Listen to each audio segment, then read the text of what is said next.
Michigan beats Alabama in the Rose Bowl, 27-20 in overtime. Biggest takeaway for me, better team won the football game. Doesn't always happen. I'm not a believer that the best team always wins the football game. However, the best team did here. I grew up in the Deep South, as you may know by now. So when I was growing up in the South, I would hear about dry heat. Obviously, I knew about jungle heat. I knew about thick humidity. And I knew, therefore, about how oppressive it felt when it was 95 degrees in Harris County, Georgia. But I would hear about how different it felt if it was 95 degrees in Prescott, Arizona, because of what they call dry heat. Now, the thermometer just says 95 no matter what, but I was always told it's much more tolerable, it's different, and you can't see it on the thermometer, but you know it when you feel it. Well, I think football teams are kind of the same way. There's this intangible, there's this cohesiveness, there's this togetherness, there's this glue. It doesn't show up in a model, it doesn't show up on a stat sheet, but it shows up when you need to win in the fourth quarter. It shows up when you need to execute, and Michigan's got that. And I think they've got it more than Alabama had it. And it's the difference because you can't see it on paper, but you know it when you're around it. There was a vibe around Michigan all week. I didn't really talk about it on the record because a lot of it's kind of privileged, but I talked to a lot of their staffers. I talked to some of their players. And the thing about folks when they play Alabama is I've been around long enough and I've been around teams long enough to know some of those folks feel like they need to do above and beyond what they normally do. A lot of teams when they play Bama or Georgia, because of the makeup of those rosters, they feel like they need to do 120% of what they're capable of. Well, Michigan was not like that all week. Michigan was very much of the opinion, what we do is good enough. Who we are is good enough. We don't need to change anything about ourselves. Our style, if we execute well enough, we'll win. It was an imperfect game, even by Michigan standards. But that's the whole point. Michigan beat Bama and didn't need to play a perfect game to do it. So I think the better team won the game last night. Michigan's defense kind of got after Alabama. I think one of those first drives was kind of misleading because it looked like Bama's offensive line was going to work a little bit, and then they didn't so much anymore. Michigan, if you want to go padlock stat, like if we want to padlock stat an entire section of this game, 6 sacks forced, that's tied for a season high in terms of amount that Alabama allowed. 10 tackles for loss, Michigan racked up. They held Bama to 3 of 13 on third down.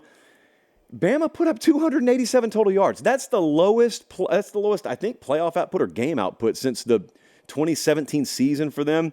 Bama only had one pass of over 20 yards. That's a really, really key stat for them, obviously, this year because they're not much of an intermediate passing threat. And they didn't just run up and down the field either. But the fourth quarter in this game, I know you watched it because I just looked at the number and it had like 27 mil. Watching, especially in the fourth quarter where it peaked, was out of this world. About as good as college football gets.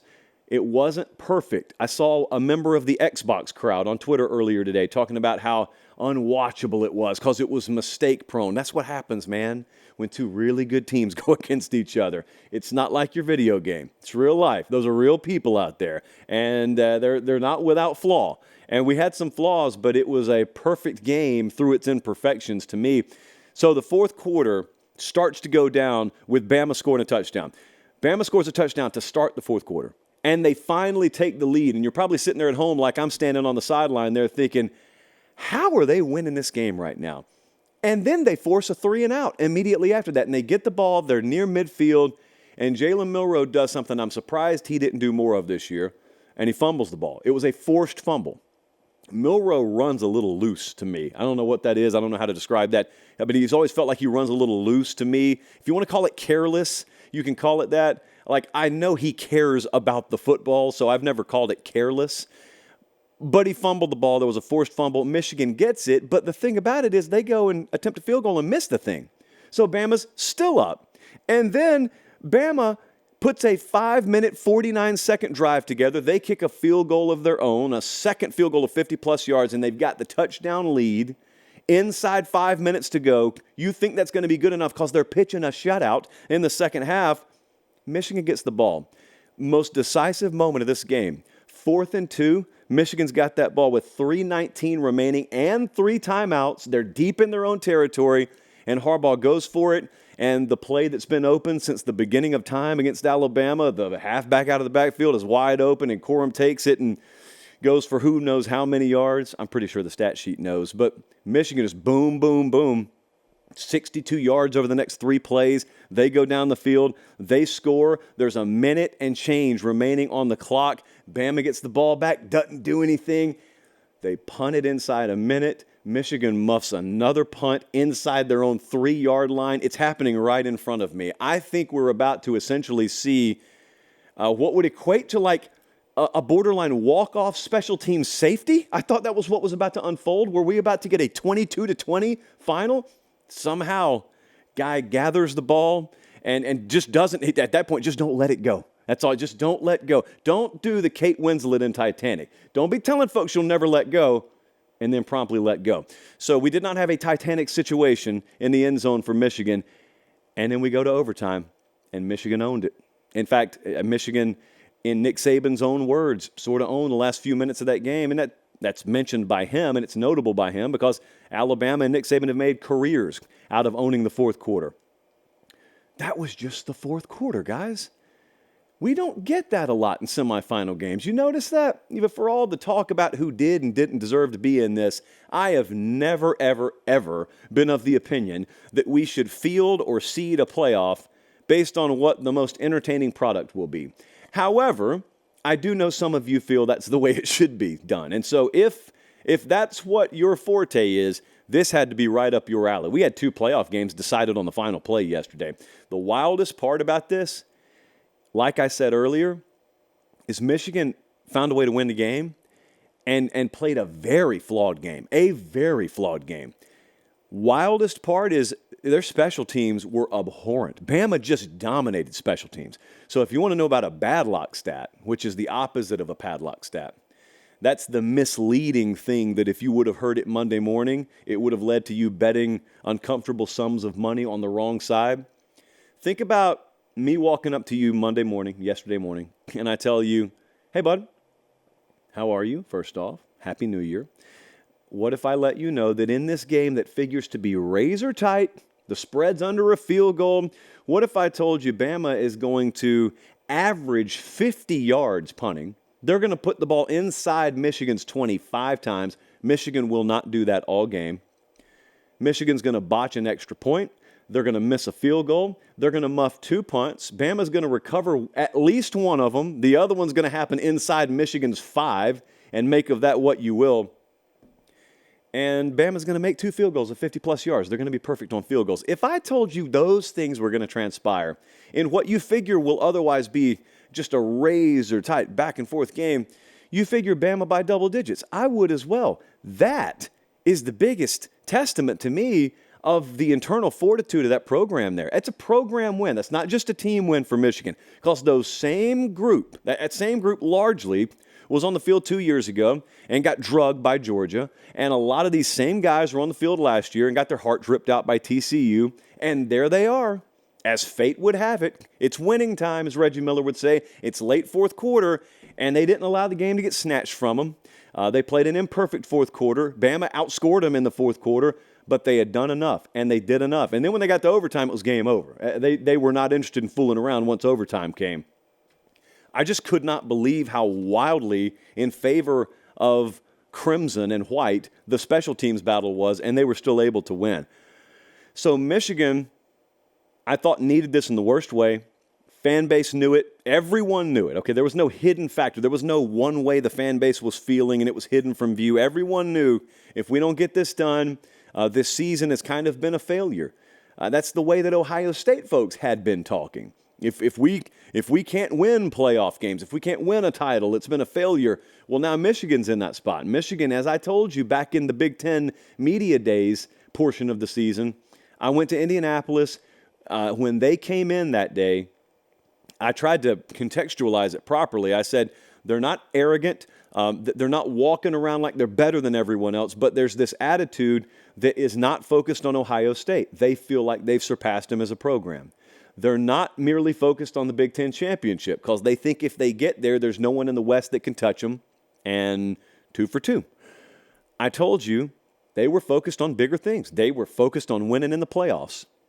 And by their own admission, had they not done this yesterday, had they not gotten this done, Harbaugh's record would have that gigantic asterisk on it. Not about NCAA stuff, not about off-field stuff. We can talk about that later. I'm talking about not getting it done in the postseason. He hadn't yet. Now he has. And they got one more opportunity to win on the biggest stage the sport has to offer next Monday night in Houston. But in the meantime, this put to bed a lot of doubt that lingered around that program. I had doubts. I didn't think that who cares about that? I mean, I looked at it and just wondered. I guess it's not proper to phrase it as doubt. I just wondered. Like I wondered how they'd handle Bama's pass rush. Well, in reality, they got after Bama a whole lot more than Bama got after them.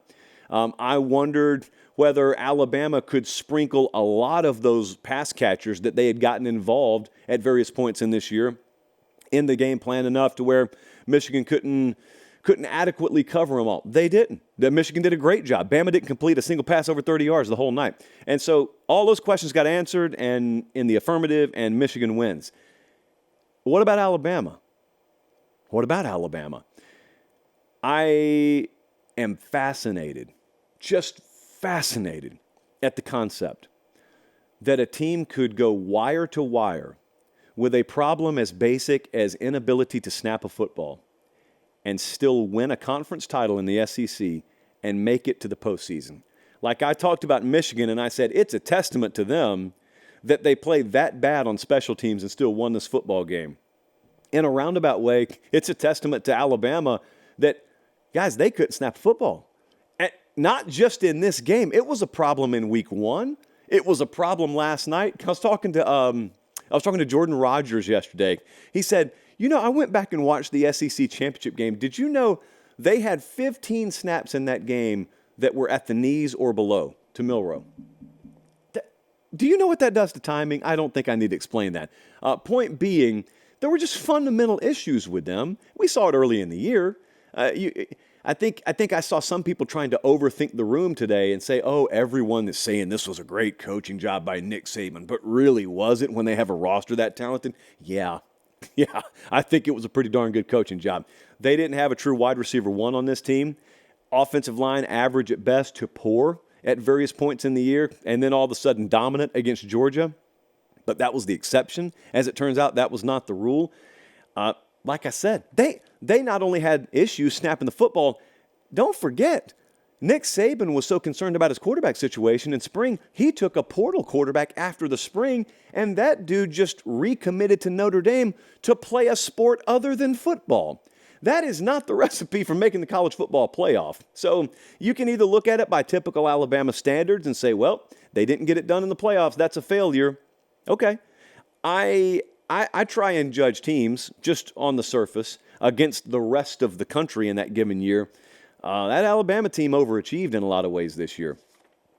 And I'm really interested to see what they think they need to do moving forward. Like, do they think they need to pursue a quarterback in the portal? How many of those true freshmen coming in are impact players? Just normal stuff. You'd ask that question about a lot of teams. But I want to get back to one more thing with Michigan because I know it's going to pop up. I mean, it's been there all year.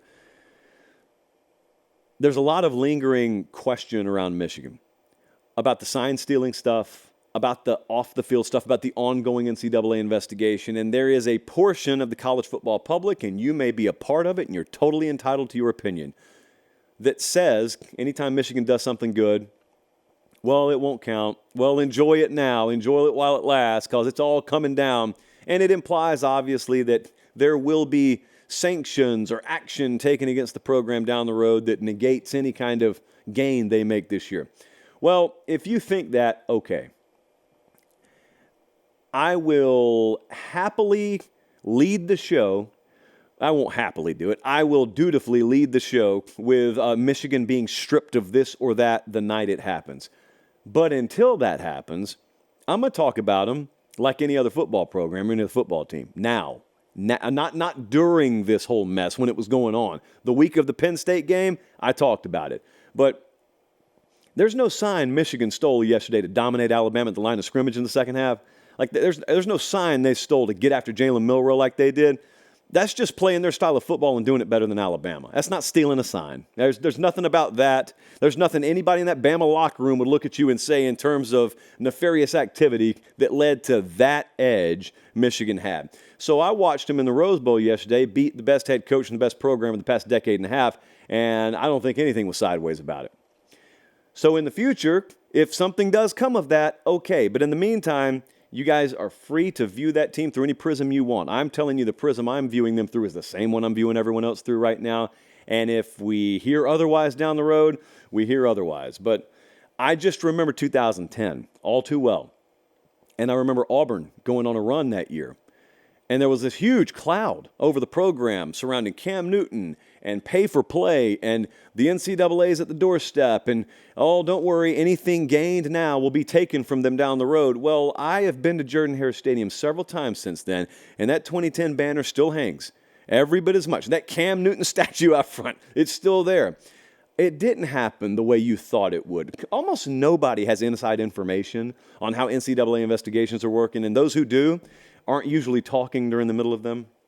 So not to lionize the NCAA or anything tonight, I'm just trying to, take the garden hose a little bit to some of these flames of opinions of Michigan, it's going to all be for naught.